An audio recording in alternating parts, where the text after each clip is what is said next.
Salut gang! Je vous parle de la vitamine B. Parce que j'ai regardé mes vidéos puis j'ai pas parlé de la vitamine B.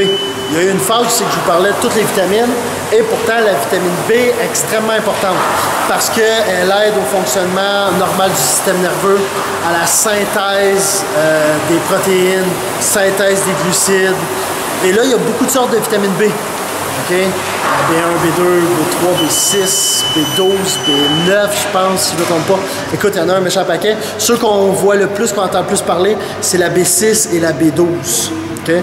Vous allez pouvoir avoir en supplément des complexes de vitamine B. Vous pouvez prendre ça, mais en général, si votre alimentation est assez équilibrée, vous ne devriez pas avoir tant de carences que ça. Ça va souvent être la vitamine B6 et la vitamine B12 qui peut être risquée. Surtout la vitamine B12 si vous êtes végétarien, parce que la vitamine B12 se trouve juste dans tout ce qui est viande animale ou ce qui est animal, donc des produits laitiers ou des viandes directement animales. Donc dans le domaine végétal, vous ne trouverez pas de vitamine B12 et pourtant c'est essentiel pour le corps. Okay?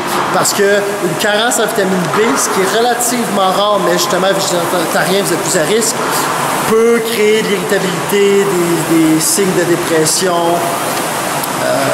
des problématiques au niveau de la synthèse des glucides, de l'utilisation d'énergie, du système nerveux, même le système immunitaire peut être affecté de ça, d'une carence. Donc, assurez-vous d'avoir un bon taux. Si vous êtes végétarien, de la vitamine B12, il faut se tenir des alentours de 2,4, si je ne me trompe pas, 2,4 microgrammes. Attendez, j'ai la feuille. On va arrêter d'essayer de faire semblant. 2,4 microgrammes. On ne peut pas tout savoir par cœur. 2,4 microgrammes par jour. C'est vraiment minime. C'est pour ça que c'est rare que vous allez voir des gros capelets de vitamine B12. C'est microscopique. Et c'est drôle parce que c'est une source rouge. Fait que si vous prenez avec ça, ça devrait être rouge comme capelet. Vitamine B6, 1,5 milligrammes. Donc c'est pas milligrammes par jour.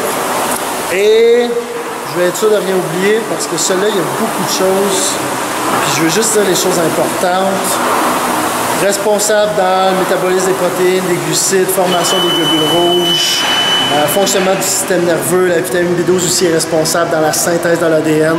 Okay? Fait que vérifiez, assurez-vous d'avoir une alimentation équilibrée. Vous ne devriez pas avoir à vous supplémenter de ça. Sauf que si vous sentez peut-être que vous avez des problématiques système nerveux, ça peut aider de se supplémenter.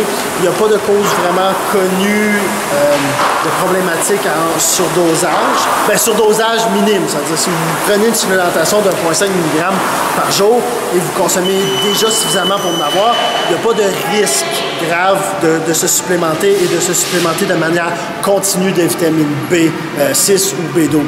Okay? Donc ça se fait très bien, sans risque. Essayez juste pas d'overloader. Si vous voulez prendre un capelet de complexe de vitamine B ou vraiment juste la B6 et la B12 peut être suffisant, mais ça aide vraiment, ça donne beaucoup de fonctionnalité la vitamine B dans le corps. Donc j'espère que ça vous a aidé, gang. Ciao!